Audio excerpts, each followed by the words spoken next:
warshadii sokorta dib inaan soo celsho warshadii maxaa la dhahaa ii sheegay mareereydii sokorta laba nooc aan soo bixi jirtay ina maxay ahaatay warshadii saamahay harkaa soo celiyo waxaan rabaa warshadii maxaa la dhahaa shaambada ka sameyn jirtay inaan soo celiyo warshadii oomada inaan soo celiyo inaan dalka shaqo abuur ka sameeyo ee dadkeena ku qancaan inayna badana aadin tahriibna gelin okay ما فهمتي اوكي يس هويooyinkuna markay ay barwaaqo helaan ay maaragtay hooyada ugu fudud ay maxaa la yiraahdaa yaanyadeedii iyo matqaana iyo waxeedii dalageeda u soo baxo in hooyada marka ay ayadu dareento dalkiyo nabada babaygeedii qaraheedii ee la soo baxdo marka hooyooyinka Soomaaliyeed ayaga laftirkooda waxa laga rabaa inay u heelayaan dimuqraadiyada okay inay doorashada banaanka u soo istaagaan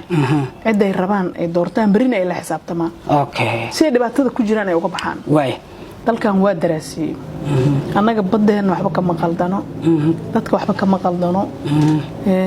deegaanadeena waxba ka maqaldano muhiimadda kaliya waxa waaye inaan horta dadkaas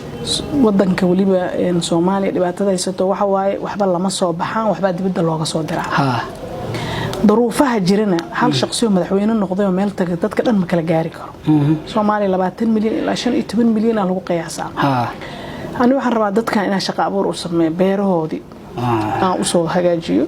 هذا جرين هاوس وحلا دون كلا صوبرتي سجاشن هبين قفك إنه يعني دي بربرونيكي قريه بابايكي لصوب بحكي